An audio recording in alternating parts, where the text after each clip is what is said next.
Essa mesa, ela trata de literatura e cinema, né? A proposta é fazer uma reflexão sobre linguagens que aparentemente são próximas, mas olhando de perto, talvez elas não sejam tão próximas assim. E para falar sobre isso, temos 3 convidados de gerações distintas, trajetórias distintas, o que torna a conversa potencialmente muito mais rica. Então, gostaria de chamar aqui ao palco primeiro a Carol Rodrigues.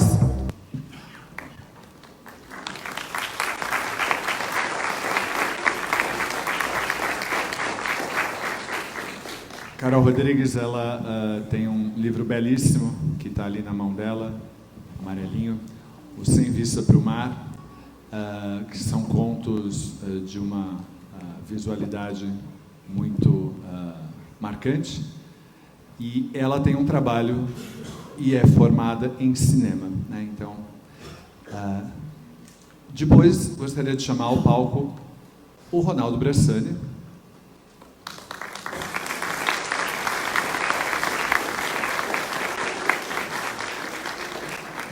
que tem um trabalho com escrita de diversos registros, né? Desde o jornalístico, passando por graphic novels e tudo, e acho que muito dessa experiência dele de pensar o roteiro nessas graphic novels traz um componente muito bacana para a nossa mesa. E gostaria de chamar ao palco o Paulo Lins,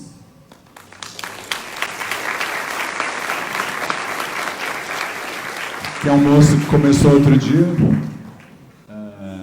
e que tem na mão aí um livro que todo mundo viu na tela, né? E que tem, enfim, é corresponsável pelo renascimento do cinema brasileiro, né? De A Cidade de Deus, quando virou filme, e que vai nos contar um pouquinho não só disso, mas também do outro lado que ele vem trabalhando, como estava contando para a gente, está adaptando 2 livros, um deles do Marcelino Freire, Os Nossos Ossos, do outro livro, Um Defeito de Cor, que talvez tenha uma boa conversa, já que a autora está entre nós. Então, muito boa noite. Eu sou o Roberto Guimarães, sou o idealizador da Flima. E tem uma curiosidade que eu não te contei, Paulo, que quando o Cidade de Deus fez bastante sucesso e deu origem àquela série Cidade dos Homens, foi idealizado na época um curso de roteiro, né?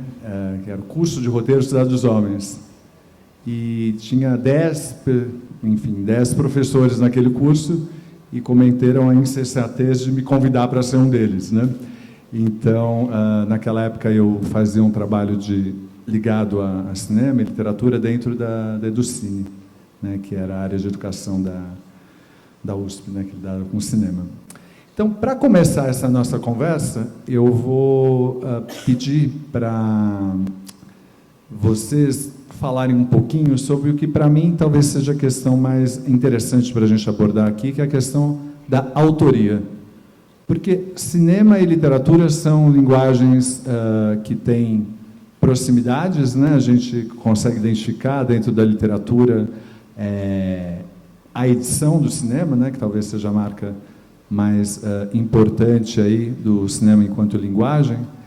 Mas, no fundo, quando a gente está lidando com o texto, talvez não exista nada mais distante do que o trabalho em literatura, onde é o escritor com ele mesmo, no seu cantinho, o demiurgo que manda em tudo, e um trabalho de cinema, né, que é uma obra coletiva, né?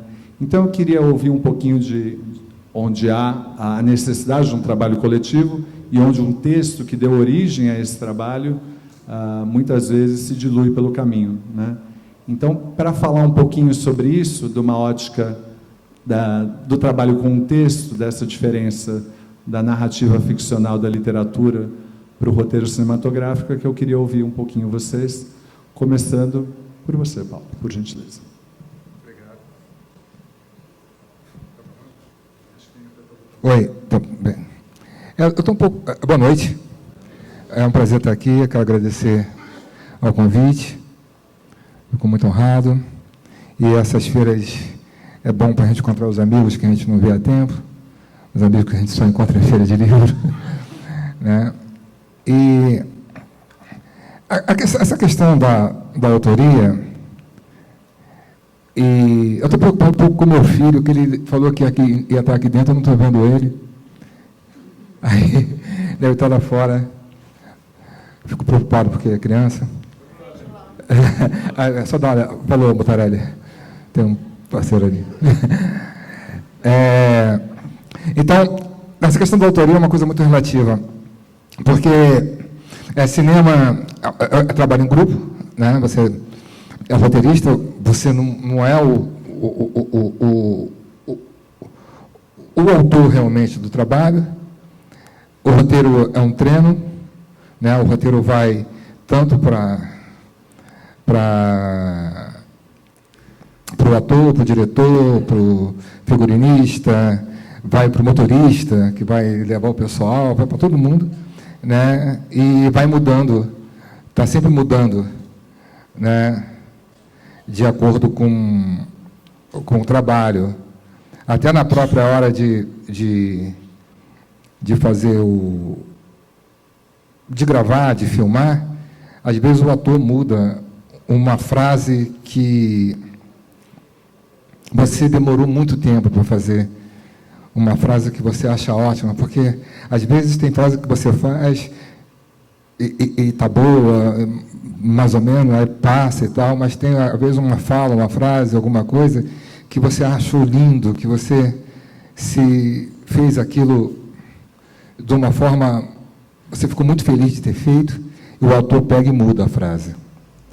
Eu me lembro que eu estava fazendo Quase Dois Irmãos, que foi o primeiro filme que eu fiz, o segundo filme que eu fiz, e eu tinha roubado um poema do Fernando Pessoa, que era: temos todas duas vidas, uma é que sonhamos, a outra é que vivemos, do poema da Tipografia. E eu botei isso no roteiro. Aí o ator que ia fazer falou que a frase não estava boa, que não cabia na boca. Aí me chamaram: olha, o ator falou que essa frase aí não está muito boa e tal. Aí, né, se fosse minha, eu fui lá e falei assim: deixa eu falar com ele um minutinho. Aí eu falei assim: olha, isso é Fernando Pessoa, não é minha não, roubei dele. Ele: é? Aí ele foi lá e falou a frase. Então, assim, o cinema, o roteiro é treino, né? Você pode fazer o conjunto. Agora, o romance ainda tem aquela coisa de você mostrar para uma pessoa que você confia muito, que você quer que leia. O Cidade de Deus, né? Eu tive o privilégio de ter o Roberto Schwartz, que acompanhou a feitura do Cidade de Deus, e ele deu ideias, ele na verdade, a única coisa que ele me falou é: põe sentimento. Ele só falou isso. E eu fui fazendo, eu estava com 20 e poucos anos, e fui escrevendo, mas você sempre vai mostrando.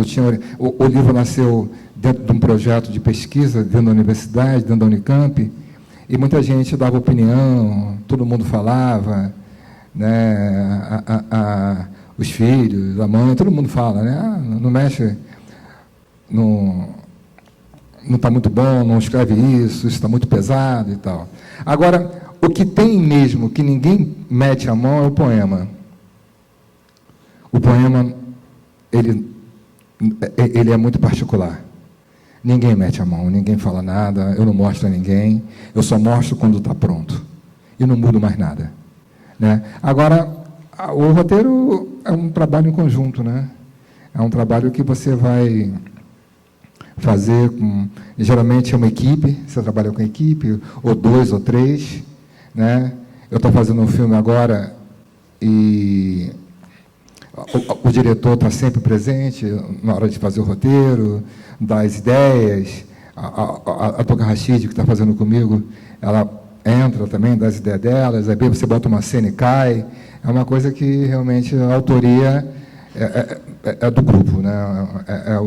O cinema é um trabalho de todo mundo, e quem assina é o diretor, né? Paulo, pela sua fala inicial.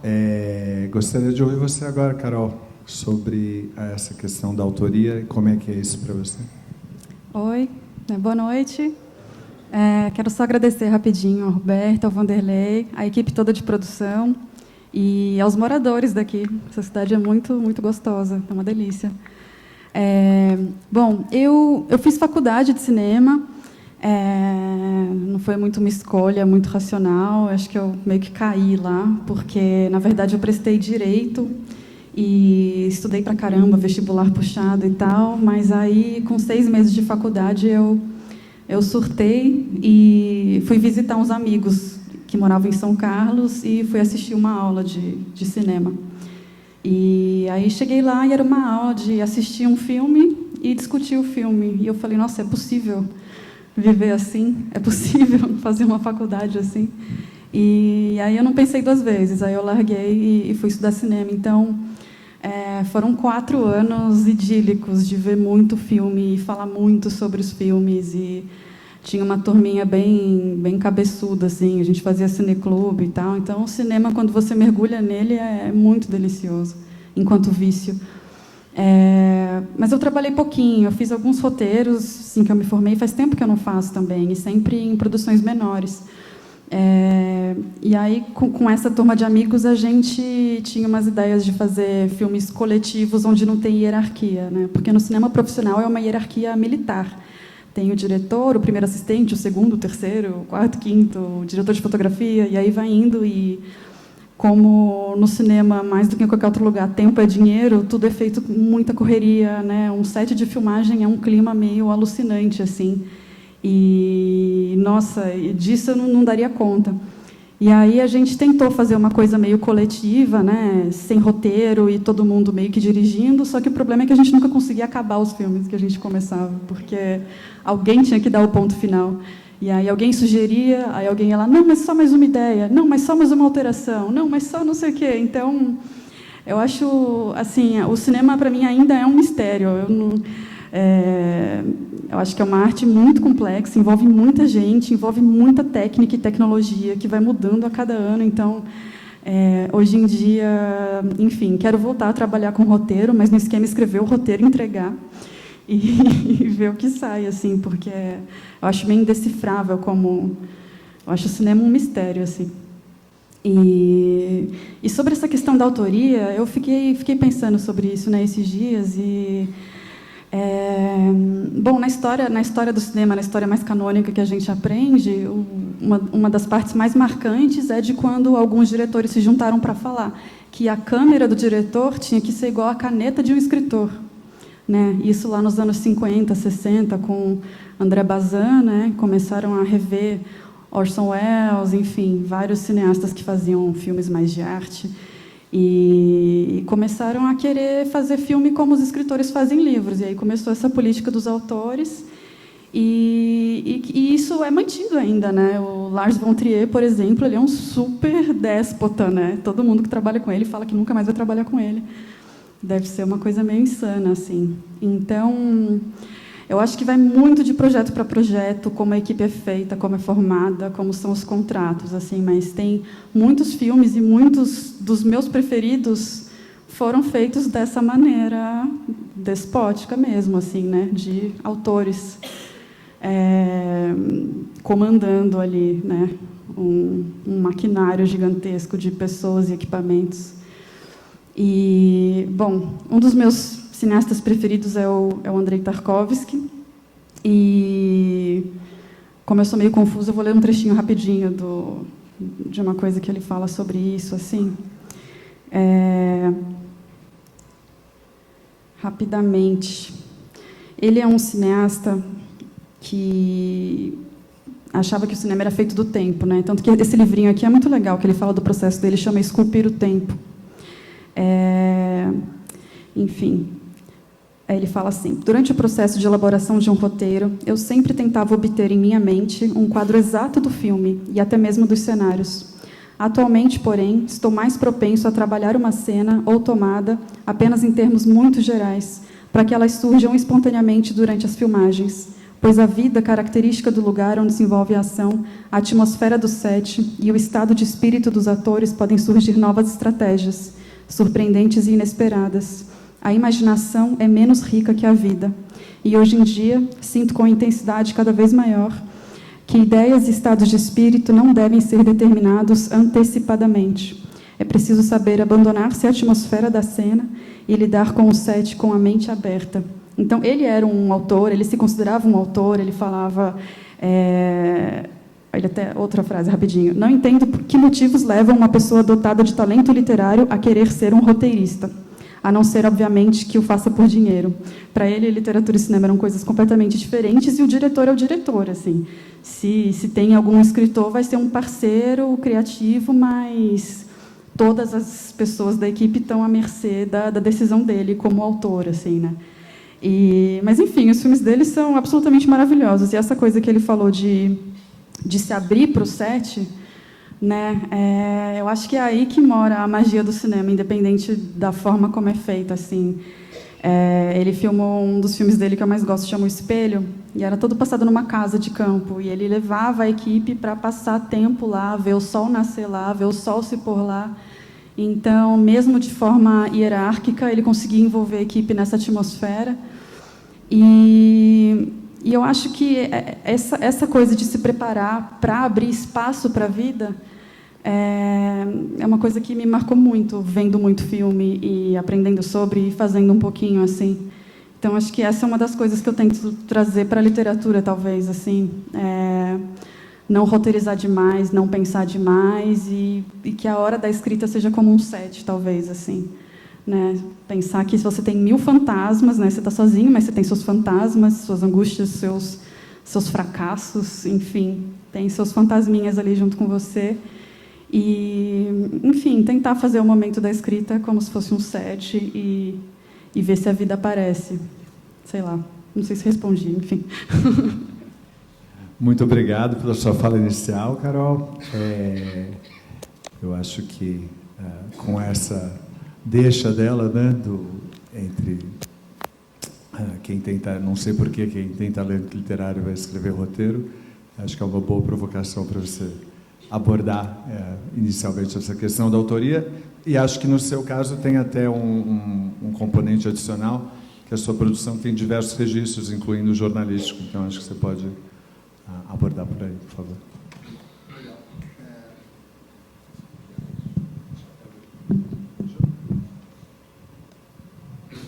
Oi, boa noite.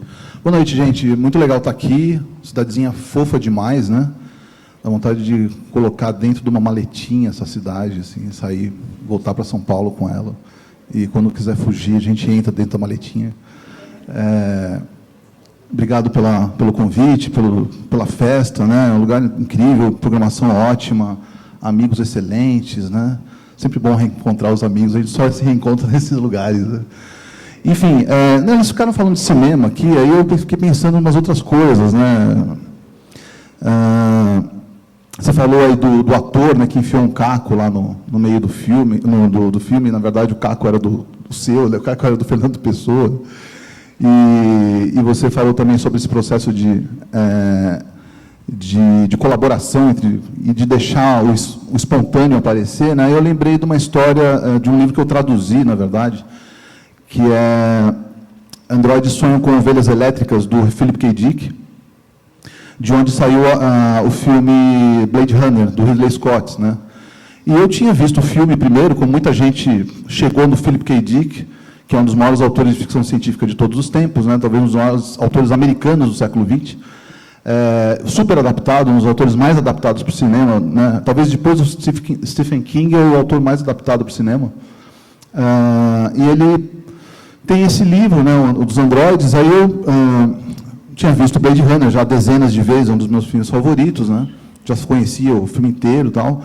Quando eu estava traduzindo, o livro é muito diferente em muitos aspectos, né, do Blade Runner. Tem, por exemplo, tem uma narrativa lá religiosa sobre uma religião que o Philip K. Dick cria nessa Los Angeles de 2019, né? Que não tem nada disso no filme, né? Que é uma coisa totalmente incrível, mas não está no filme. Tem muitas coisas diferentes no livro e no filme, mas tem uma em particular que eu gostava muito, assim, eu fiquei muito surpreso quando eu não achei no livro. Vocês talvez devam se lembrar, né, se vocês não viram o filme, desculpa, eu vou contar o final. Mas no final do Blade Runner, quando o Harrison Ford finalmente encurrala ali o Rutger Hauer, né, que faz o líder dos androides Nexus 6, né, ele sabe que vai morrer, né, ele está prestes a morrer, né, e aí ele fala aquele diálogo, aquele monólogo incrível, né, ele começa a dizer, eu não vou lembrar inteiro, mas ele diz algo como: vi coisas maravilhosas na minha vinda, né, do espaço, das colônias marcianas aqui para a Terra, né? Ele vai citando as coisas maravilhosas que ele viu, mas todos esses momentos vão se dissolver como lágrimas na chuva, hora de morrer, e aí ele morre, né? Eu sempre achei isso lindo, né? Todo mundo acha lindo, tem aquela música do Vangelis de trás e tal. Aí não está isso, isso não está no livro, né? Não tem nenhuma citação. Esse androide no livro é um androide totalmente sem graça, é um cara meio esquizoide, que tem poucas falas ali, não tem o carisma do Rutger Hauer, né? E eu fui ler o roteiro também. O roteiro também é totalmente maluco, porque são dois caras que fizeram o roteiro, teve várias idas e vindas. O título do filme também não tem nada a ver com o livro, não tem nada de Blade Runner. Esse Blade Runner foi roubado de um outro roteiro, de um outro filme, adaptando um outro livro, e quem escreveu o roteiro foi o William Burroughs. E Blade Runner são caçadores de corredores de lâminas, são os caras que roubam produtos farmacêuticos, assim. Eles acharam sonoro o Blade Runner e colocaram lá. Ou seja, por aí você já percebe que tem um monte de gente se metendo no filme, e nessa fala em especial, quem criou foi o Rutger Hauer. No set ali, ele começou a falar um negócio, jogou isso, aí o Ridley Scott falou: isso é bom, vou deixar. E ou seja, a autoria é do Rutger Hauer, foi o ator que inventou essa fala, né? Então você tem ali muitos co-criadores, né, que partiram da ideia original do Philip K. Dick, segundo a qual a gente não sabe exatamente o que é a realidade, né? E uma coisa que está ficando cada vez mais presente, que é a velocidade com que as inteligências artificiais têm se tornado cada vez mais humanas, a ponto da gente não saber se nós humanos estamos ficando mais robóticos ou se os robôs estão ficando mais humanos, né? É uma coisa que vai acontecer daqui a pouco, gente. Se é que já não está acontecendo, olhe para o seu vizinho do lado, se ele não é um robô, se ele é uma pessoa mesmo. Enfim, tem muitas mãos aí se mexendo. No meu caso especial, o que eu poderia dizer, na verdade, não é nem de cinema, né? Infelizmente, eu não tenho não escrevi roteiros para o cinema, assim, escrevi roteiros para séries que nunca foram filmadas. Mas, enfim, um dia eu chego lá. Eu chego aqui. E aí, um roteiro que eu fiz e que me deu muito trabalho, que foi uma coisa completamente louca, assim, um processo coletivo bastante intenso e doente em alguns períodos, foi o trabalho para fazer o Vishnu, né, uma graphic novel que tem aí ali na nossa livraria, que é a primeira graphic novel brasileira escrita por 3 pessoas, a primeira graphic novel brasileira de ficção científica, né, e é o primeiro trabalho desse tamanho que foi produzido no Brasil, né, tem 222 páginas. E foi um negócio que durou 5 anos, foi muito doente, porque é muito curioso, porque foi um trabalho meio de encomenda, né? O Eric Asher, que é um cara que é investidor de venture capitals e publicitário, ele teve uma ideia sobre uma inteligência artificial que enlouqueceria, né? E aí 2 cientistas tentariam tomar o controle dessa inteligência artificial. Ele teve essa ideia e ele queria fazer um filme, né? Aí o Joca Terron, que era uma espécie de curador ali da RT Features, né, que é uma empresa de cinema, que produz muitos filmes e tal, ele teve essa ideia de juntar vários escritores e desenhistas que não se conheciam para fazer livros de quadrinhos, graphic novels, né, e saíram vários muito bons, né, nessa sequência.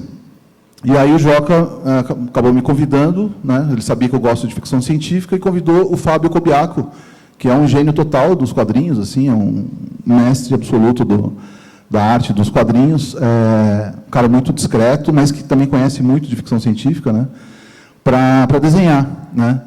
E aí eu escrevi um roteiro em cima do argumento, que é um argumento de uma página. Eu falei, bom, isso aqui eu acho que vai ter que ter um arco longo, vamos pensar em um arco de 3 episódios. vamos fazer o primeiro episódio, esse primeiro episódio vai ter 12 capítulos, com um prólogo, um epílogo, e aí vai ter essas coisas acontecendo aqui, e aí comecei a escrever, e isso durou 2 anos para escrever isso aí. Teve 10 tratamentos de roteiro, e eu escrevi todos os 1000 quadrinhos. São 1000 quadrinhos, eu escrevi um por um, assim, ó, aqui o cara entra, aqui o cara sai, aqui o cara fala. E aí mandei uma parte para o Kobiaco para ele aprovar isso na editora, né? Que a editora não gosta de ficção científica, né? A Companhia das Letras não gosta. O Lourenço Putarelli está aí, pode vir confirmar isso, né? Talvez é o único autor que escreveu alguma coisa parecida com ficção científica na Companhia das Letras. E aí o Kobiaco desenhou 50 páginas. Aí a gente olhou e falou, nossa, isso é maravilhoso, é muito bonito o que você fez e tal, né? Beleza, aprovado. Aí o Kobiaco sumiu. Ele sumiu porque ele se separou, ele casou de novo, depois ele teve umas doideiras lá, ficou 1 ano desaparecido. Quando ele voltou, ele desenhou tudo que ele tinha desenhado, ele jogou fora, e ele desenhou tudo no formato de vinil, porque ele teve uma ideia lá que em cima do... tem uma música na história que é muito importante, assim, uma música que muda a mente das pessoas, e ele teve a ideia de fazer um formato quadrado como de vinil, 50 por 50.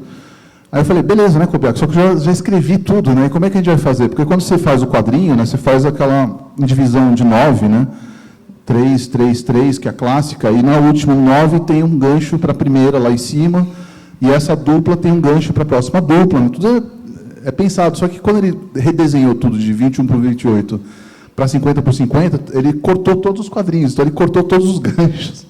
Então, a gente teve que refazer tudo de novo, ficou mais 1 ano e meio nesse processo. E o traço dele foi mudando. Assim, ele tinha um traço muito estranho no começo, ele usa muitas técnicas diferentes, e no final foi ficando mais simples e mais fluido, e o traço mesmo dele foi incorporando coisas, ideias, trazendo ideias para o que eu estava escrevendo, né? E eu tinha que reescrever. Eu falei, bom, agora não cabe essa fala aqui desse jeito, porque com esse visual... Isso aqui fica muito solene, ou isso aqui fica muito bobo, ou isso aqui não precisa, né? Você já está falando tudo com a imagem, né? Então, é um trabalho de ida e volta, ida e volta. Aí chegou no editor, no André Conte, que é um ótimo editor de quadrinhos, e ele deu mais uns pitacos. Então, olha, você tem que cortar isso, colocar aquilo. E aí, no final das contas, rolou. Assim, a gente chegou num resultado que os 4 ficaram satisfeitos, né? E aí terminamos, e foi maravilhoso, mas foi bem extenuante, né? Mas aí, não dá para dizer assim, claro, na história, o argumento foi dele, eu escrevi a história inteira, e o Kobiaco trouxe algumas ideias também para a história, mas o livro é quase do Kobiaco, porque você percebe como o impacto visual é muito importante, né? Quer dizer, você não tem ego nisso, né? Você não tem que ter ego, você tem que ver o que vai ficar melhor, o que funciona, né? Olha, desculpa, eu adoro essa frase, mas ela não está funcionando aqui. E se a gente pensar em termos de ego e o que vai ficar, voltando à sua pergunta sobre a autoria, né? Quem é que escreveu a Ilíada e a Odisseia, né? Será que foi o Homero mesmo? Ninguém sabe quem foi o Homero, se o Homero existiu de verdade, se não eram várias pessoas que redundaram naquele trabalho, né? Quem foi Shakespeare, né? Shakespeare escreveu aquele monte de coisa mesmo. O que vai ficar? O que vai ficar é o que vai ficar. Não vai ficar o autor, vai ficar a obra, né? Então, a obra que tem que ficar e a obra que tem que falar. Vou parar de falar. Obrigado, Bressani. Estava pensando aqui na sua imagem da maleta, né? E que... Tá chamando de maleta, é isso? Da maleta que você colocou Santo Antônio para poder mergulhar nela. E lembrei de que o cinema surgiu numa maleta, né? Então, que os irmãos Lumière levavam sua maleta, abria a maletinha ali e colocava essa mágica para fora, e através dessa mágica as pessoas entravam naquela narrativa, então, sem palavras, do cinema, né? E essa narrativa do cinema, ainda mais numa sociedade cada vez mais visual, né? Tá aí o Instagram dominando o mundo, né? Em vários aspectos, né? Obviamente, ela treinou o olhar de quem escreve literatura, né? Então, agora fazendo a volta ao contrário, né? Pensando um pouco nessa formação do olhar e como isso reverte em linguagem expressiva, ficcional, dentro da literatura, né? Então, queria que você começasse falando um pouquinho, vou fazer a roda de novo, sobre o cinema dentro da sua literatura. A questão da imagem na poesia, de você ver... Eu falar de poesia, né? É uma coisa muito significativa, porque ainda mais com o haikai, com a poesia concreta, esse evento aqui é dedicado ao Augusto de Campos, a uma poesia concreta, e você tem aquelas imagens que você tem, mas é bem diferente daquilo que você faz no cinema. Eu estou adaptando Um Defeito de Cor. Ana Maria Gonçalves está ali, é a autora do livro. Estou adaptando, eu estou colaborando, a autora principal é Maria Camargo, eu sou um dos colaboradores. Eu, Bianca Ramoneda, Pedro Barros, Luciana Peçanha e Mariana Jaspe. Então, somos 5 colaboradores, a autora principal é Maria Camargo. A questão de adaptar é uma coisa assim, de você... Aí você vê bem a diferença de literatura e cinema. Apesar que eu não estou fazendo cinema, estou fazendo uma novela de 88 capítulos para a TV Globo. E é um trabalho assim que... Eu estou aqui agora, mas eu... Não, o computador está ligado, está tudo lá, eu trouxe o computador, eu trouxe uma cadeira de São Paulo para cá. A minha cadeira está aqui para sentar, eu trouxe porque senão eu tenho problema de coluna, eu estou para cá. Então, assim, a questão de adaptar, eu tenho um problema muito sério com esse livro, porque eu acho que foi eu que escrevi. E as pessoas têm que me lembrar, não, Paulo, o livro não é teu.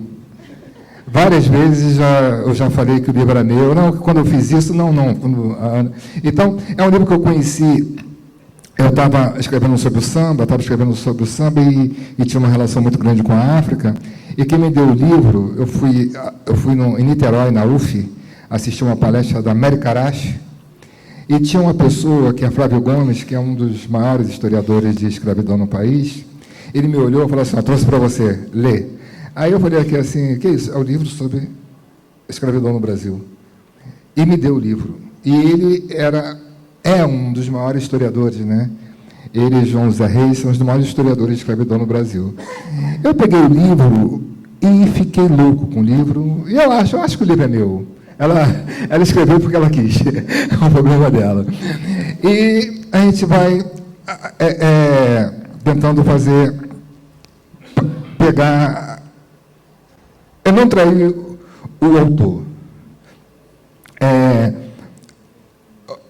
Lógico que um livro, você tem várias interpretações, o texto é livre, é assim que a literatura funciona, né? Cada um tem sua interpretação e tal, você pode interpretar de várias maneiras, tem coisas que pessoas não conseguem enxergar no livro e outras pessoas conseguem enxergar, mas quando você entra num trabalho desse, que você entra para você botar aquilo que está no livro numa tela, você tem que,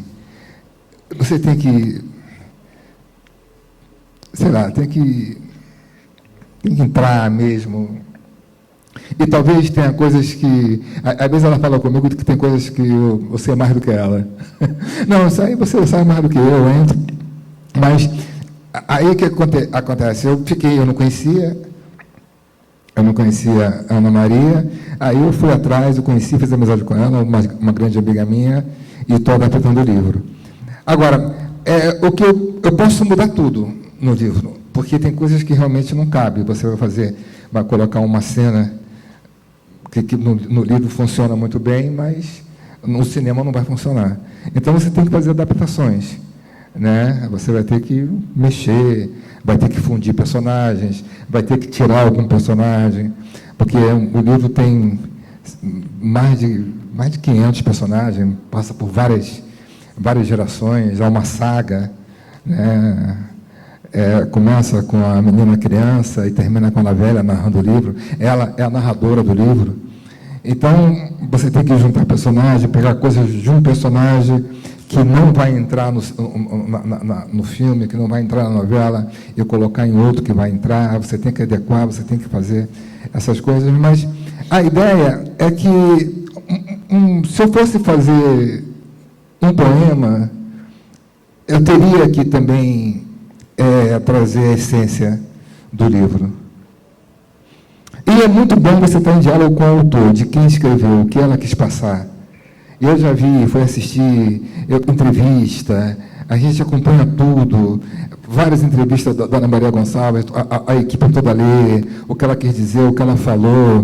Tem coisas que ela já falou, que ela já até se esqueceu, mas a gente sabe. Né? A gente vai pegando tudo ali para tentar passar a ideia que ela quis passar no livro dela. Né? Essa coisa de você adaptar. Eu estou adaptando outro livro também, mas é para cinema, que é o livro do Marcelino Freire, Nossos Ossos, que também é a mesma coisa, só que eu estou adaptando junto com ele. Nós estamos escrevendo o roteiro junto, ele é o autor do livro. E ele que fez as mudanças, ele pode mudar o que ele quiser. Mas a coisa mais interessante é que, se eu estou fazendo uma novela, né, estou aí colaborando, né, com uma autora que eu gosto muito, eu sou muito fã da Maria Camargo. Ela adaptou também o livro do Mundo Ratum, que teve aqui ontem, Quase Dois Irmãos, ela adaptou para a televisão, fez uma série. E a gente tem uma sintonia muito grande, a equipe está numa sintonia muito grande, né, de tentar passar aquilo que a autora, né, que pelo menos ela falou que queria passar, né. É uma novela de 88 capítulos, mas se fosse um poema, seria o mesmo trabalho. Se fosse um haikai, seria o mesmo trabalho, né, de você não trair o autor. Né. Agora, eu não sei, o autor pode mudar também, ele pode ter uma concepção do livro hoje e amanhã ele ter outra. Tudo é muito relativo. Né, mas a gente tem que se cercar do livro, de crítica literária que fizeram sobre o livro, de quem falou no livro. Eu conversei muito com o Marcelo Paixão também, que é o economista, que trabalha com a questão negra no Brasil. Né? O João Zé Reis, eu já fiz uma palestra sobre esse livro, o João Zé Reis estava na plateia, que também é uma das pessoas que é louca pelo livro. Então você se cerca de todo mundo que trabalhou com esse livro, que escreveu, que gosta do livro, inclusive a autora que gosta muito do livro, e você tenta passar essa ideia. Então, no fundo, literatura e cinema é a mesma coisa, só muda a forma.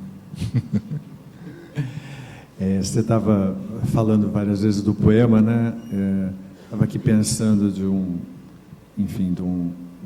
um prosador consagrado que começou como poeta e arriscou fazer um filme, que é um filme do qual, inclusive, eu gosto muito, que é o Cortina de Fumaça, né? O Paul Auster, mas eu lembro que eu tive a oportunidade uma vez de ouvi-lo falar, não, acho que tá bom, esse negócio dá muito trabalho. Né? Mas eu acho que, Carol, talvez você pudesse ler um dos seus contos para, enfim, exemplificar como essa narrativa do olhar está no seu texto.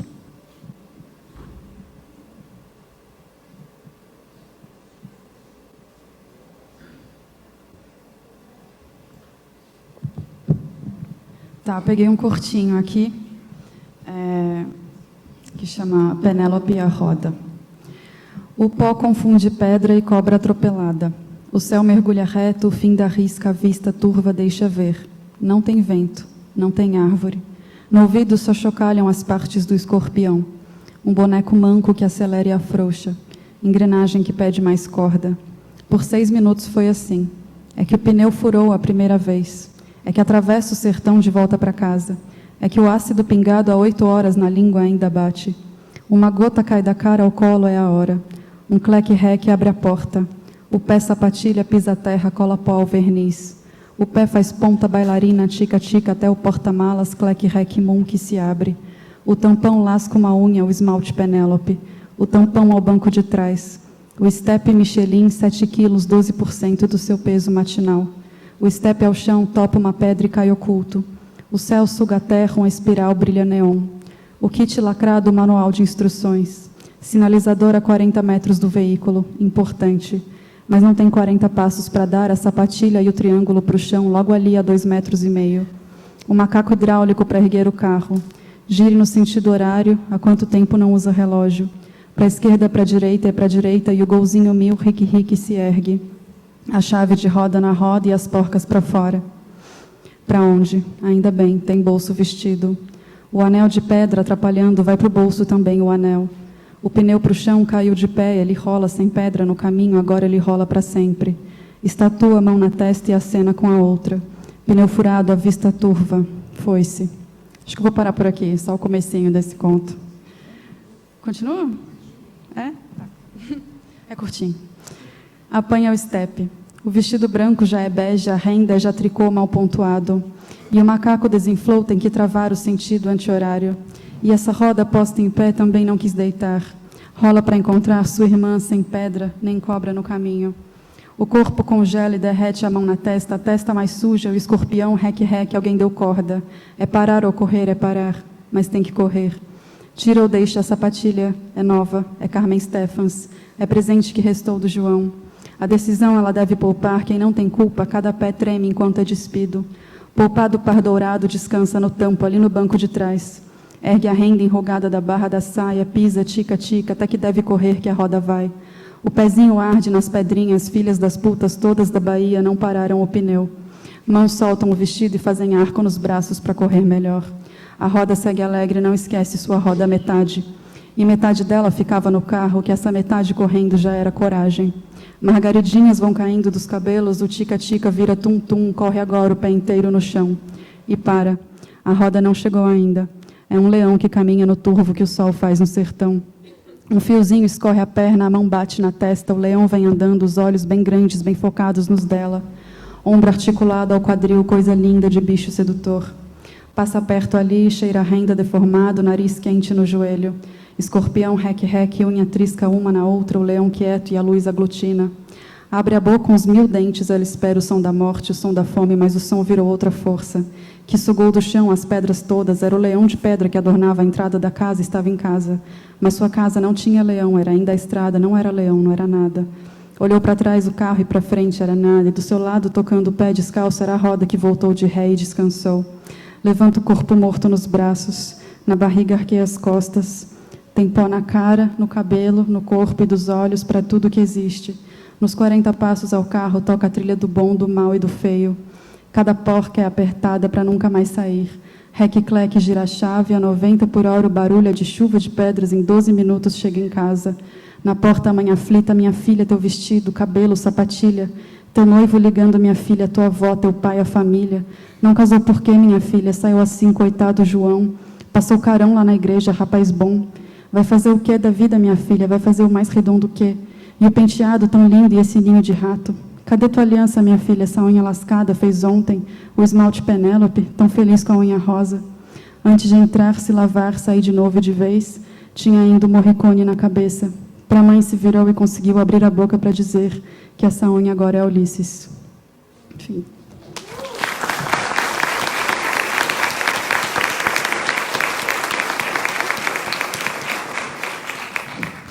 Obrigada. Esse conto tem trilha sonora. Morricone, né? Filme de western. E até dá para pensar um pouco no seu livro como quase assim, o cinema tem os road movies, ele é quase um road book, né?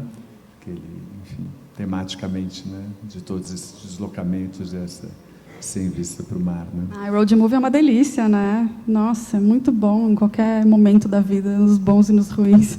Acho que uma fuguinha é sempre uma boa pedida, né? Sem dúvida.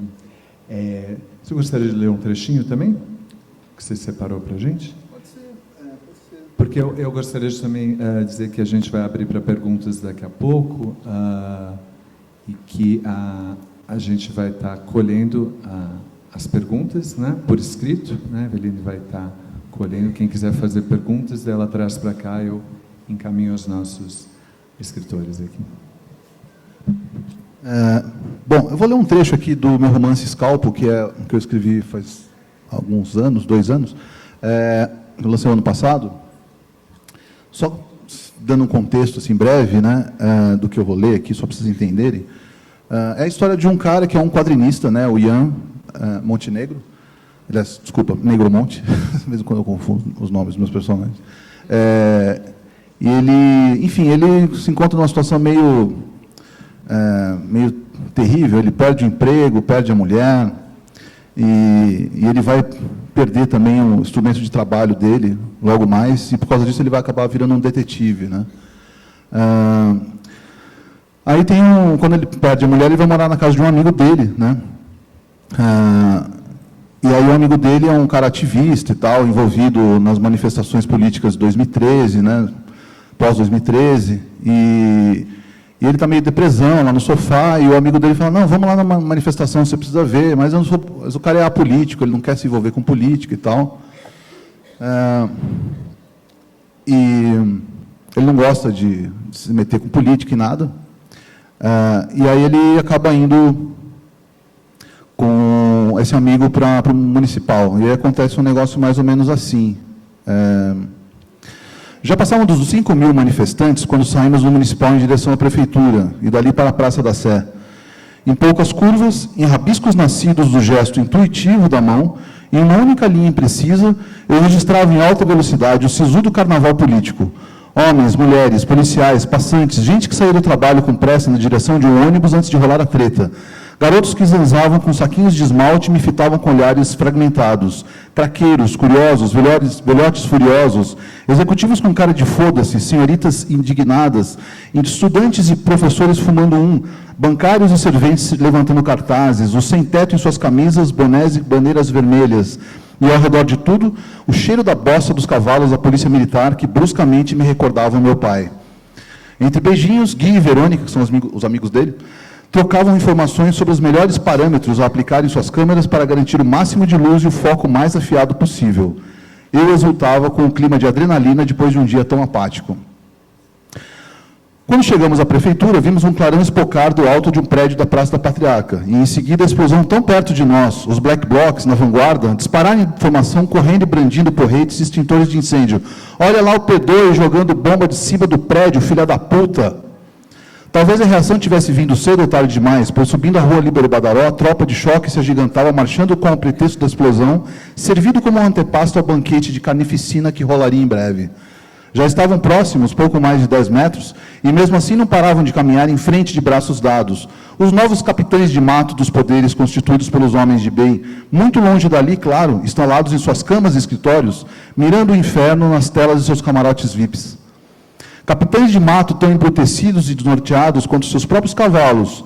Eu mesmo já tinha presenciado a idêntica brutalidade crescendo por dentro do meu quieto pai suicida. O conhecimento da ignorância é automático e intuitivo como o próprio sangue. Eu pensava sem parar de rabiscar. Manifestantes corriam para todos os lados, alguns paravam sem saber para onde ir, outros conjugavam com mais força seus slogans temerários, diversos afrontavam os PMs com veemência e frases cortantes. Tudo ficava tão acelerado e ao mesmo tempo tão lento que cada uma das ações ao redor se imprimia na mente como um carimbo. Um garoto virou-se de costas para a força policial, levantou um pau de selfie. Sorriu, estendeu o dedo médio, clicou e vazou para o lado de lá. 2 ou 3 soldados da tropa abaixavam o escudo e apontaram seus fuzis direto para os manifestantes. Atrás dele, 4 ou 5 PMs cuspiram ao alto uns projéteis gordos e as primeiras explosões secas vieram. Meus ouvidos fritaram quando passou zunindo bem perto de mim a primeira bomba de gás lacrimogênio. Sem violência, sem violência! Um ou outro manifestante tentava puxar o clássico corinho apaziguador antes de começar a tossir, intoxicado pelo gás lacrimogênio e o onipresente odor de spray de pimenta. Corri para um lado, Verônica e Gui foram para o outro. Policiais avançavam pelos lados da prefeitura, convergindo sobre a massa de 5.000 pessoas, a se dispersar como um grande asterisco para o rodapé da história. Outras bombas explodiam, assim como alguns molotovs, latas de lixo em chamas espatifavam-se nas calçadas e as primeiras vitrines e portas de aço sofriam suas baixas. Era o momento de retroceder, então voltei de costas pelo viaduto do chá, rumo municipal, onde manifestantes e policiais já disputavam pega-pega. Parei em frente ao artista de rua, um homem em estátua, que mantinha sua pose pétrea, apontando o céu quase como se caminhasse. Alguém distraído poderia imaginar um manifestante em fantástica armadura que tivesse acabado de jogar sua bomba incendiária. E tanto manifestantes quanto policiais driblavam o astronauta imobilizado no meio da rua. Um pequeno passo para o homem, um grande passo para a humanidade. Eu pensava, apontando o bloco e a caneta para um homem em estátua, dourado, a dividir a multidão disparada como um invisível edifício cercado pela corrente de um rio. Um astronauta bêbado que tivesse passado de uma dimensão a outra sem aviso, e então estacava, em estado de choque com a mão apontada para o céu. Está escrevendo o quê, filha da puta? O golpe nas mãos foi irreal de tão doído, meu bloco foi pro chão. Ô, gritei, que porra é essa, seu merda? Seu merda não, é o senhor que fala, o Beck Brock. Volta para a aula de desenho arrombado. Tu tá pensando que é herói? Detonou o PM Moreno com pinta de lutador de jiu-jitsu aposentado, a pança dançando no cinto, sustentando os braços duros ao descer o cacetete na minha cabeça. Minha visão migrou súbita do negro para o vermelho e eu só pensava em correr sem parar. Correr, correr, correr.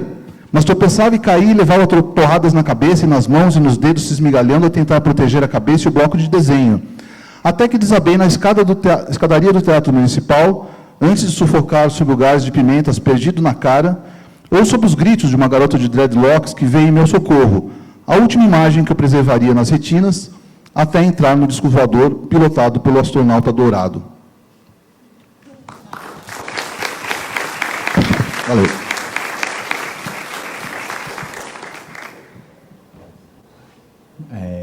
A gente podia completar uma rodada de leituras, um trechinho que você ia selecionar para a gente pensar algo a partir dessas leituras.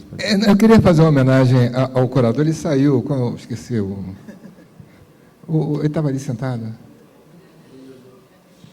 Uma hora ele tem que ir no banheiro. Cadê ele? Vanderlei? Vanderlei. Eu ia falar um poema aqui. Mas assim, em vez de ler, eu vou falar um poema. Porque uma vez eu estava na sala de aula, e o professor falou assim, imagina se você se apaixona por uma mulher, aí você fala assim para ela, queixo-me as rosas, que bobagem, as rosas não falam, simplesmente as rosas exalam o perfume que roubam de ti. Imagina você falar isso para uma mulher, assim, não, ela, Cartola, falei isso para Dona Zica que ele fez. Aí tem um poema do Augusto de Campos homenageado, né? Augusto de Campos homenageado ou a poesia concreta? É o Augusto. Deixa eu fazer uma pergunta, aproveitando. Os microfones da Carol e do Paulo estão... O som está chegando bem para vocês? Está bem? Tá. Aumentar o meu, Então tá. E cortar um pouco do grave no palco para a gente. Aí eu fiquei com isso na cabeça um bom tempo, não, vou falar isso para uma mulher, né? Eu era criança ainda. Vou falar isso. Aí depois eu li um poema do Augusto de Campos, que não era bem um amor, mas tesão, assim, uma coisa de tesão, que é assim, separar as tuas pernas feito as asas de uma ave aberta a todo marfim. Esta voa com seu artifício. Tu, porém, ao inverso, ficas paradas. E és somente a planta da tua nudez, o fruto acendido, cauteloso, armado, horrendo, imóvel. Augusto de Campos. Beleza. Augusto de Campos, nosso homenageado. Que bela homenagem. Que Vanderlei, toda vez que eu conto o Vanderlei, eu falo um poema do Augusto de Campos para ele de cabeça. Ele fica... Toda vez que eu encontro, em qualquer lugar, em uma coisa assim, eu pego e mando um poema para ele. Eu queria louco pelo Augusto de Campos, tanto é que é homenageado. Aí eu pego e mando um poema assim na lata para ele. Aí ele fica assim, me olhando. E também queria falar sobre questão de adaptação. Paulo Scott está aí. Eu queria adaptar um livro do Paulo Scott. Ele até... o segundo livro dele, esqueci o nome do livro. Isso. E ele pegou e falou, vou adaptar. Eu ia mostrar para o Luiz Fernando Carvalho. Aquela coisa assim de você pegar da autoria, só voltando só um pouquinho esse assunto da autoria, eu gosto tanto de literatura, e numa conversa que eu tive agora com o meu editor da Tusquete, do Planeta, ele falou que os maiores vendedores de livro, de literatura, estão vendendo hoje 1.500 exemplares. Isso foi em Paraty, na Feira do Livro de Paraty. E falou que assim, Paulo, isso aqui tudo é ficção. Essa feira aqui e tal, esse monte de gente, essas pessoas todas passeando para cá, isso tudo é mentira. O Brasil, as pessoas não leem. Você vai lançar um livro, eu lancei o Cidade de Deus, né? Saiu agora uma nova edição. Pessoal, a gente vai fazer 5.000 livros, vai ficar aí uns 3, 4 anos para vender. Então, assim, vamos pegar o pessoal que está no Rufato, Luiz Rufato, vende livro, o Marcelo Aquino vende livro, mas sai 1.500 livros, 1.000 livros. Quem vende mais, eu falei um poema, viu? Ele voltou ali, falei um poema, homenagem. É verdade, eu falo para ele, toda vez que eu encontro com ele, eu mando um poema na lata para ele, do Augusto de Campos. Aí eu mandei um poema aqui, não li o livro, em homenagem a você. Não é para você o poema, mas é em sua homenagem. Então, assim, toda vez, eu gosto, a literatura para mim é uma coisa que a gente gosta tanto. O que é o escritor? O escritor é aquele que gosta tanto de literatura que ele acaba escrevendo.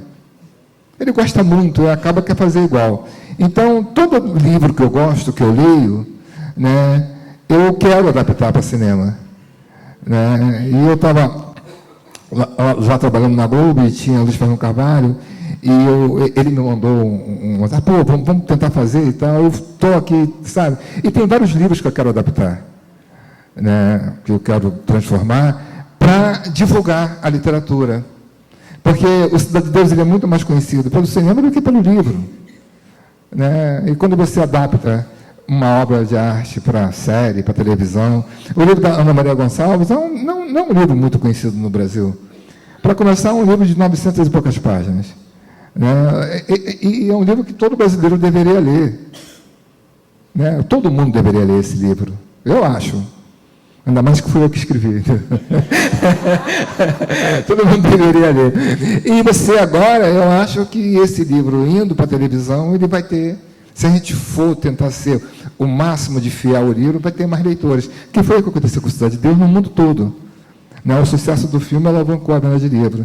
Então, assim, essa união cinema e literatura é uma união que eu gosto de fazer, que eu não pretendo mais criar nenhuma. Às vezes eu penso, quando tem uma história muito, que eu penso em fazer alguma coisa minha, original, eu penso até em fazer, mas tem tanta coisa já escrita, tem tanta coisa que a gente diz, Lins do Rego, Guimarães Rosa, sabe, Paulo Scott está aí, tem tanta gente aqui, né, que tanta história pronta que você transformando em cinema, você vai, né, essa união cinema e literatura deveria ser um pouco mais presente, né, para a gente divulgar a literatura, que é o que mais precisa, porque o povo mais precisa, né, para se educar, para se humanizar, para crescer espiritualmente. Então, por isso que eu faço cinema, que eu faço televisão, tentando adaptar. Certo, Paulo. E, Carol, assim, quando você se escuta lendo, né, ou quando você, enfim, quando você se escuta lendo, acho que é um bom ponto de partida, como é que você recebe isso? Porque é muito diferente do momento que você escreve e você está lendo que depois você escreveu, né, e como é que essas duas coisas se manifestam no seu olhar de edição, assim, eu acho que é um paralelo com o corte, né? Tem todo um ritmo, né? Quando eu pedi para vocês lerem um trechinho, era para refletir um pouquinho sobre como esse olhar de edição está no texto. Né? Eu não sei exatamente de onde vem, mas sim, o ritmo é por onde eu me guio. Eu escrevo já falando, ou em voz alta, ou falando na cabeça. Assim, a questão da fala está dentro da criação, assim. Eu escrevo, eu tenho um cacoete que é ridículo, mas às vezes eu me pego fazendo que eu vou lendo e estou fazendo assim com o dedo, sabe? Tipo um diapasão imaginário para tentar puxar esse ritmo.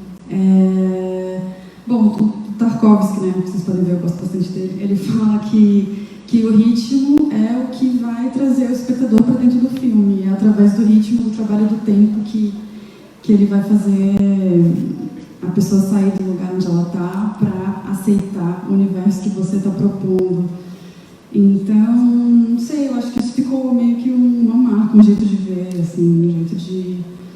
E virou um jeito de criar, né? Eu espero que isso mude em algum momento, eu acho que a gente tem que ir mudando nossos métodos criativos também, mas por enquanto é por aí que eu me baseio.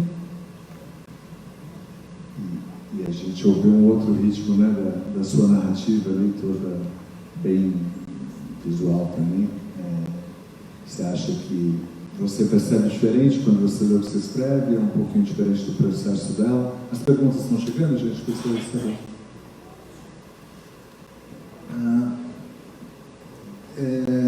Eu leio muito em voz alta mesmo que eu escrevo, logo depois que eu escrevi, assim, porque eu sou obcecado e muito detalhista com ecos, sei lá, literações, rimas que você não pensou que você queria fazer a rima apareceu ali, ou se a frase tem que soar mais natural, mais solta, mais fluida, menos pomposa, menos solene, né?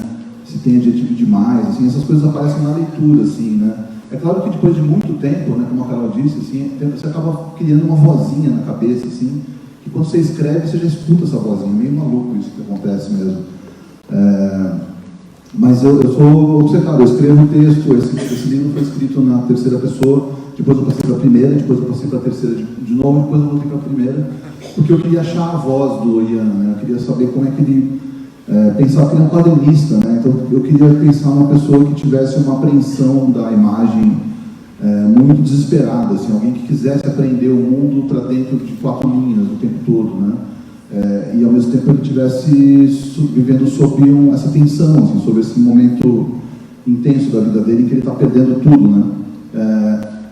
Então eu precisava achar essa voz, assim, muito visual. Aquela coisa que você falou da imagem no começo, lembrou do Instagram, né? Eu achei que tem um raciocínio interessante aí. São 3 trilhões de imagens que sobem para a nuvem todo ano. 3 trilhões de imagens.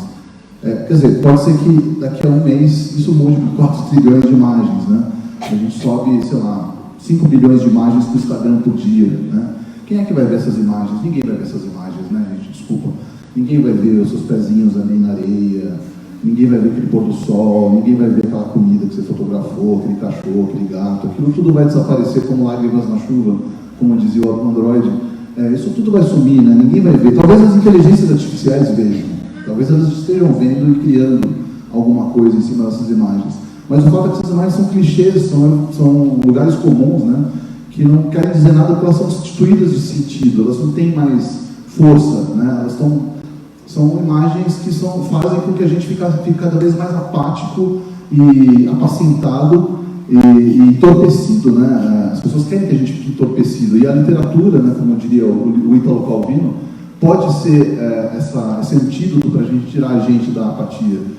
E eu penso sempre que o leitor ele vai lembrar do texto que... Eu lembro assim, dos textos que eu gosto, pelo coração, pelas imagens pelas imagens muito originais e muito autênticas e muito uma força de verdade que ao mesmo tempo uma força de inovação, algo que eu nunca tinha visto antes. Para dar um exemplo, assim, hoje um exemplo que eu dei na aula hoje, eu gosto muito do filme Apocalipse Sinal porque eu acho que é um dos maiores filmes já feitos. Por quê? Porque tem um monte de imagens lá que a gente nunca tinha visto, né? São imagens que foram criadas ali. Então, o Coppola queria dizer por que o Vietnã era tão absurdo, por que foi tão absurdo mandar 400 mil jovens para morrer numa guerra totalmente idiota, né? Que eles perderam, né? Os Estados Unidos perderam. Como é que eu posso demonstrar o absurdo dessa guerra? Aí ele teve essa sacada, tem um capitão completamente louco lá, que curte surf, descobre que tem um soldado que é surfista, e ele resolve bombardear todo um vilarejo com napalm para que uma praia fique liberada e assim as ondas gigantes que tem ali no litoral do Vietnã propiciem um surf perfeito para aquele soldado ao som da cavalgada das Valquírias que transmitida pelos helicópteros que estão ali jogando napalm nos caras. Quer dizer, isso nunca foi filmado antes. Nunca ninguém tinha pensado um negócio tão maluco antes E você lembra para sempre dessa cena, porque ela é tão absurda, ela demonstra ali, né? Não só na fala do capitão que fala, eu adoro o cheiro do napalm de manhã. Como assim você pode adorar o cheiro do napalm de manhã, né? E achar que isso é legal, né? Mas como mostrar o absurdo? Então esse absurdo ele fica sintetizado numa imagem muito única, né? Então acho que talvez a literatura seja um veículo em que a gente pode também recuperar uma imagem única, né? Eu lembrei até do filme também do Cidade de Deus, que tem a fuga das galinhas, na verdade a corrida ali atrás das galinhas, é uma cena que a gente lembra do filme, né? Uma coisa, está acontecendo tanta violência no filme, tantas coisas absurdas, e a gente lembra do sujeito correndo atrás de uma galinha, né? Quer dizer, por que você lembra disso? Porque aquilo te levou ao coração de alguma maneira, né? Então acho que a literatura busca isso, né? Traduzir uma imagem única, algo que é roubado da gente cotidianamente pelos lugares comuns da mídia. Acho que até o que o Denis Candurra estava falando um pouco aqui, que até não muito tempo atrás a questão era o acesso e hoje a questão é o excesso, né?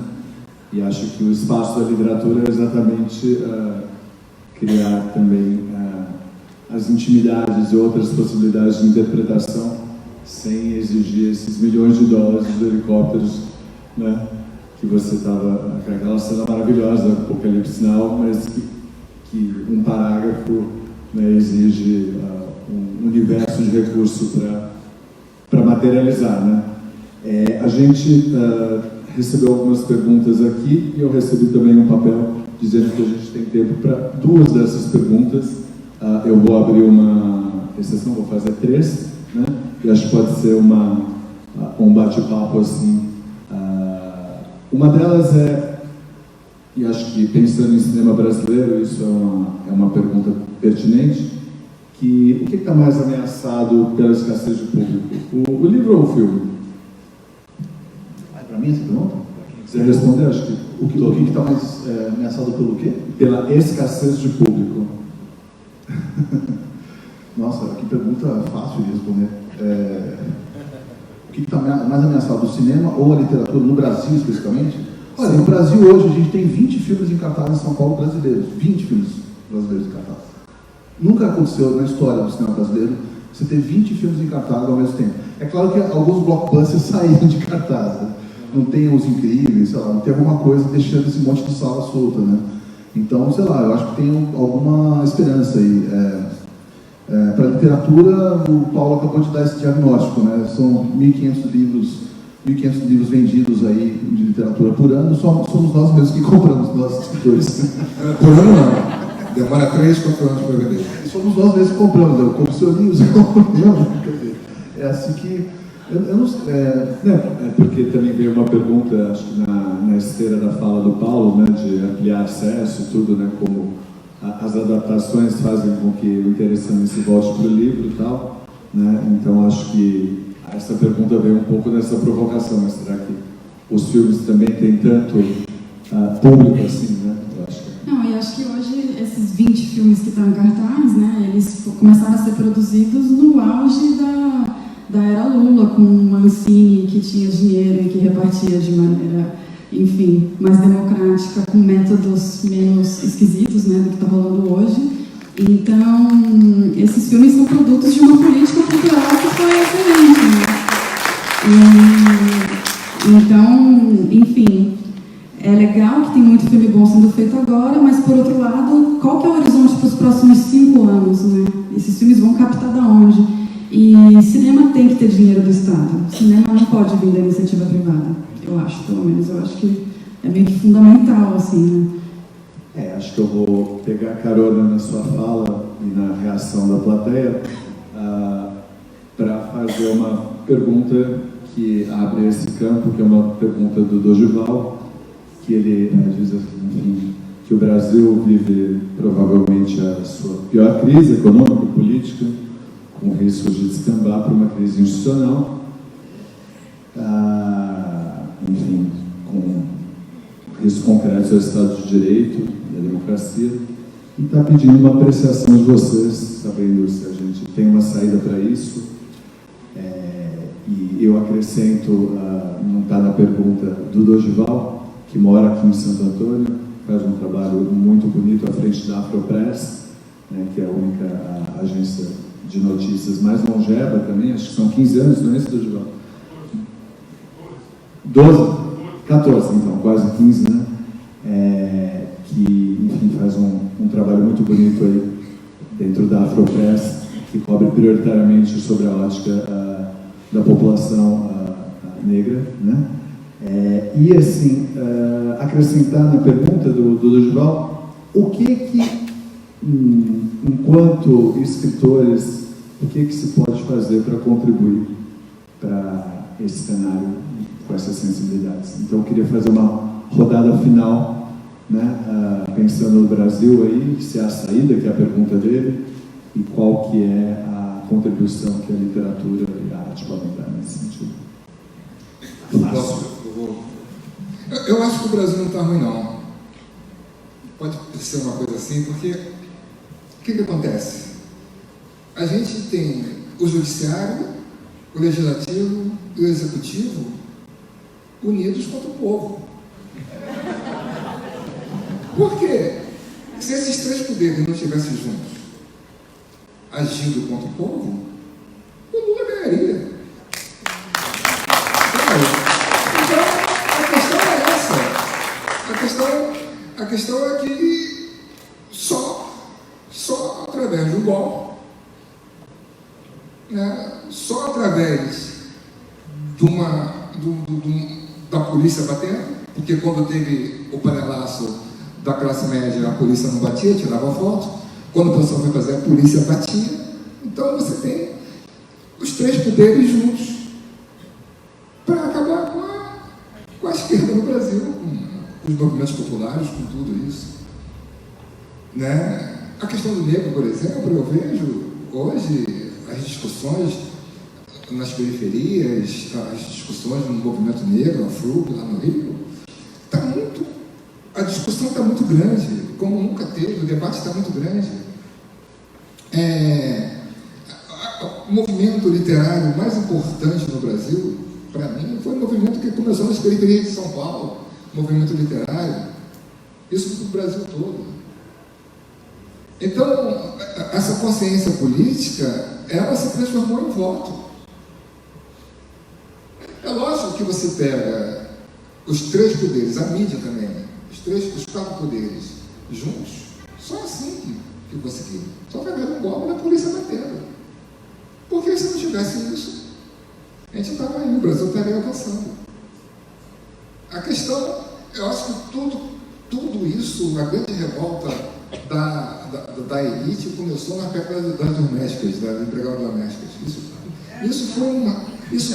Isso acabou. Isso foi uma coisa assim que foi muito forte. Né? A Flávia Helena fala isso, em São Paulo, começou aí. E é verdade, a coisa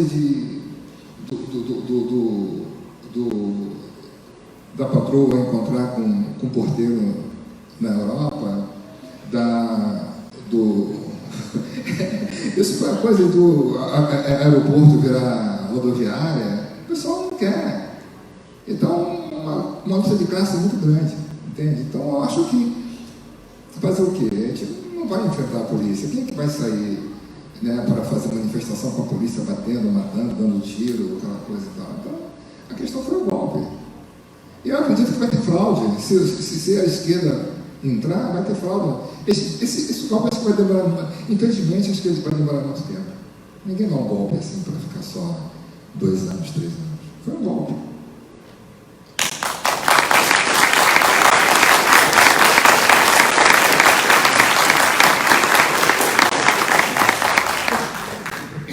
Como se reage a esse golpe? O golpe que está no que você leu, né? Bem latente no que você leu, para poder se tem na verdade o pós-golpe aqui, né? Aliás, o pré-golpe, porque foi em 2014 que eu comecei a escrever, em 2015 eu escrevi esse livro, mas eu já tinha essa ideia de falar sobre as manifestações e tal, e na verdade eu estava escrevendo durante a execução do golpe, assim, quando falando do golpe. O golpe existiu mesmo, né, gente? Vamos ser bastante adultos, né? Rolou o golpe parlamentar, mas rolou, né? Essa questão a gente não vai discutir, né? Sejamos ingênuos. Mas, enfim, de fato, como o Paulo falou, esse golpe... o golpe não é uma coisa que acontece de uma vez, né? Ele vem acontecendo, ele vem sendo urdido, né? E ele vai sendo também armado para que ele dure, né? O tempo. E o golpe se repete, né? E quem não percebe que o golpe se repete vai tomar o golpe na cabeça de novo, porque o golpe já aconteceu outras vezes em outros lugares, né? Eu acabei de ler um livro muito interessante, sugiro que vocês leiam, que chama Por que as Democracias Morrem? E ali tem um histórico de como aparece o autoritarismo dentro da política, né? Ele, na verdade, ele surge de dentro da política, né? A figura do outsider, o cara que vem de fora para limpar todo o sistema político, porque ele não quer nada disso que está aí, ele aparece muitas vezes, né? Então, Mussolini foi assim, ele é um cara que surgiu de dentro da política. Hitler foi eleito, né? Antes de dissolver o Reichstag. Todas essas figuras políticas, né? Na Turquia a gente tem, né? Chávez também, Maduro, né? Foram eleitos, viraram ditaduras, né? Então, esses sujeitos carismáticos e autoritários, eles sempre aparecem como sendo a solução, e eles dizem outsiders, só que eles saem de dentro e sempre tem figuras da elite ali sustentando esses caras, achando que podem controlar ele depois. Só que não controla não, né? Isso é uma coisa incontrolável, né? Então, só para finalizar, lembrar quase um clichê, mas alguns clichês funcionam, né? Tem um escritor hispano-americano chamado Jorge Santayana, ele falou uma frase que funciona sempre. Quem não conhece o passado está condenado a repeti-lo. Quem não conhece a história está condenado a repeti-la. Quem não se lembra que em 89 tinha um candidato muito autoritário, carismático, né? Outsider. Acontece essas coisas acontecem de novo, e essas coisas demoram para sair, demoram muito tempo, né? Quem não conhece a história está condenado a repeti-la. Então, acho que não vamos repetir a história, mas, gente, a gente é mais inteligente que isso, né? Eu só queria falar um negócio aqui, porque a capa do livro é a galinha, ele falou da galinha. Eu estava descendo, eu estava morando na Cidade de Deus, aí morava lá em cima, então aí no livro tem um cara que mata uma criança, mata um bebê recém-nascido, porque o casal era negro e o filho nasceu branco. Ele achou que a mulher tinha traído um branco, então mata a criança. E o casal estava passando lá embaixo. Eu desci para entrevistar, o livro baseado em fatos reais, para entrevistar. Aí estava rolando uma festa lá na Malandragem, a bandidagem toda lá e tal, e estava fazendo uma canja, né? E as galinhas, por exemplo, a canja estava fazendo a canja, não, quem tiver galinha aí, traz aí, compra a galinha lá e tal, e a galinha fugiu. A galinha fugiu quando eu vi aquilo. A galinha fugindo e todo mundo correndo atrás da galinha e tal, eu falei assim, pô, isso aqui é legal e tal. Mas eu tinha que entrevistar o bandido que tinha matado a criança. Aí eu peguei e falei assim, não, o bandido, eu vou botar o Raskolnikov matando a Yuri Pankroft, não sei o nome dela direito. Aí eu roubei tudo do Dostoiévski, botei no livro para matar a criança. E a galinha eu fiz como tal. Aí, para editar o livro, o editor, não tira essa da galinha, não tem nada a ver essa coisa da galinha aí. Eu falei, não tirar, eu peguei e tirei. Aí no final, assim, não, vou botar a galinha. Eu botei no último segundo, quase que a galinha não entra. E ela foi uma atriz excelente. Porque ela não morreu. Largaram a galinha, ela fez aquele negócio debaixo do carro. Tem uma coisa que ela faz assim, pega essa galinha aí! Aí a molecada, porque um set, por exemplo, num set de filmagem, o ator fica ali, né, se concentrando, fica para fazer papel, fica estudando e tal. No set de Deus era só moleque, tudo favelado, era uma confusão e tal, tinha que gritar, não sei o quê. E vai, cena, aí todo mundo ia e tal. Aí pega essa galinha aí, mas foi uma bagunça, eu ria, né? E a galinha virou, né? O logotipo a capa do livro agora da última edição. Igreja responsável até pela premiação da montagem, né? Então, É um colosso de montagem. Né? Então, podia encerrar com uma consideração sua, e aproveito para dizer que algumas das perguntas que vieram podem ser feitas aos autores que vão estar, depois que a gente encerrar aqui, autografando seus livros lá fora. Não, só muito rapidamente, assim, eu acho que existem 1000 formas de resistência e acho que cada um tem que ver qual que é o seu próprio, enfim, talento, sei lá. Olhar para si e ver qual que é a sua forma de resistir. Eu acho que tem 1 milhão de jeitos e acho que a gente não tem que se massificar, não. Acho que a gente tem que olhar para dentro e ver como cada um consegue, né, fincar o pé. E eu acho que a imaginação é uma das formas, né? Sempre foi, sempre será. A imaginação vem antes da escrita, vem antes dos sistemas políticos, vem antes do Estado, né? E Antônio Cândido falava lindamente, né, do direito à literatura, do direito à imaginação. Ítalo Calvino fala que a imaginação é um acesso à alma do mundo e que os artistas tornam visível um pedacinho dessa alma do mundo. E eu acho que é isso, assim, parece meio poliana, meio pueril, mas é até uma forma deles dominarem a gente, falar que isso é uma coisa pueril e que já está tudo feito, todas as imagens já são feitas. Não, mentira, né? É infinito. É tipo a imagem, né? Essas imagens maravilhosas de programas de ciência que vão lá no interior do átomo, aí saem, vão lá para o universo, e me dá até um revertério ver essas imagens, assim, né? É sempre um assombro ver o tamanho das coisas. E eu acho que a imaginação é isso, e uma das formas de resistir é não desistir dela.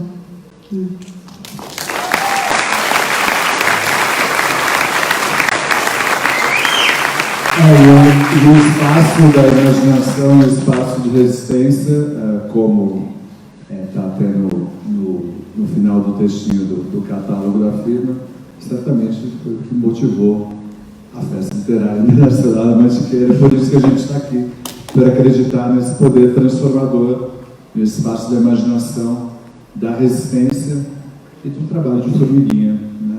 Que a gente está num momento pendular, né? Mas daqui a pouco inverte e a gente tem que caminhar junto. Muito obrigado, gente. Boa noite. Obrigado.